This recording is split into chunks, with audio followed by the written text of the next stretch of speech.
Hi everybody, and it's Dandruff with your news Cartridge for Tuesday, August 25th, 2015. And before we begin, a quick correction. 2 episodes ago I said that Rick and Morty was on Comedy Central. Well, the show is actually on Adult Swim. I hope that didn't ruin anybody's day. So, moving on. Our first story is that LEGO Worlds, the officially licensed game that many say will compete with Minecraft, has had a pretty big update in the form of a new patch called the Content Update 2. In it, you can now build underwater, although you'll have to worry about breathing, which is a new ability. Although you can also get a character with no breathing ability at all, you don't need to breathe, which will increase the amount of time that you can build underwater. Waypoints have also been added in order to make traveling long distances much easier, as well as a in-game camera so you can take snapshots from a first-person perspective. Creators say that more surprises are still in store, but they didn't want to tell everything in print because then they wouldn't be surprises.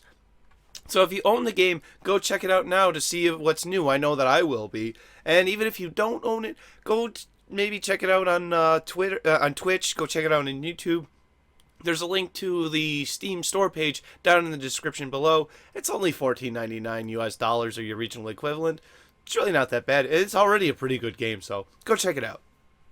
Voting is now over on Vote to Play, Sony's way of allowing players to choose which free games they want each month with their PlayStation Plus account. The winner for PS4 is a wonderful game called Grow Home, about a robot named Bud, botanical utility droid, where you go around an area collecting crystals, which will allow you to grow giant beanstalks into other floating mountains on the level. It's a really fun game. This is the one that I actually was hoping that people would vote for and that everyone would get, because I've played it a little while ago, but I never beat it. So maybe I should stream it. Would you like to see me play that when it comes out and play it with everybody else?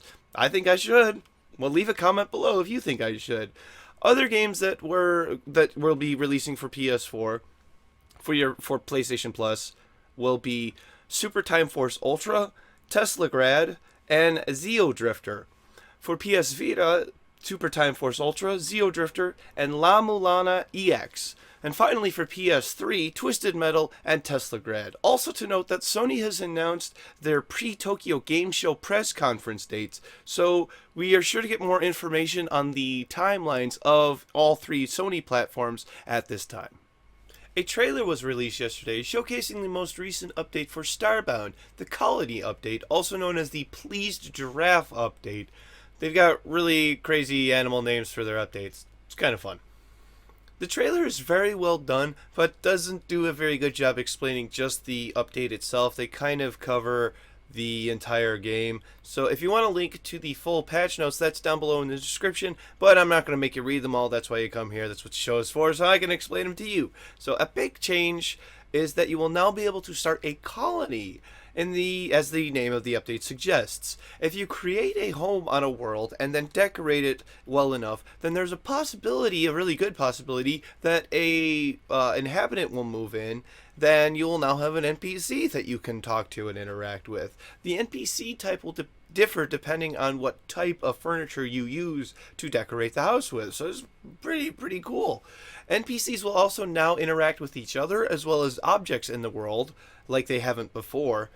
They will also now have emotions and behaviors and act out on these feelings such as love, anger, sadness, excitement, and many more. It sounds really like a really big update.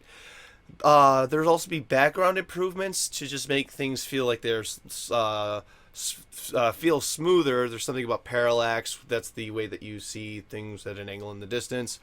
Crops also now will require water to grow and will also need to be watered over time as the plant matures and goes through its life cycle. And as well as a bunch of other bug fixes and a ton of stuff. Would you like to see me set up a Starbound server and play along with me? Because I do have the game, and my wife has the game too. She absolutely loves it. I know Mini Balls can do it. Leave your comment below. Last but certainly not least, in today's Fuck Konami news, an Australian retailer known as JB Hi-Fi, who actually has a little bit of a reputation for their short but very sarcastic video game reviews, is doing something that Konami won't. Konami may have taken Kojima's name off of Metal Gear Solid 5, but JB has put it back. Displaying a huge sign shown here stating a Hideo Kojima game, they proudly give credit where credit is due. Well done, JB. Well done. If you want to experience Kojima's last work, with me, and I hope that you would, I would be very fortunate if you would, come see me stream it. And, oh yeah, fuck Konami. I got their game for free. And finally, that brings us to tomorrow's game releases. For PC, we have Cult, Heretic Kingdoms, Super Kane Magic Zero, Sound Shift, RFLEX or Reflex, I'm not really sure, Lamia Must Die. For Xbox One, we have Don't Starve Giant Edition. Thank you very much, everybody. This has been News Cartridge. I am Dandruff. I will see you tomorrow. And why did Dante not want to cut onions? Because he's afraid the devil may cry.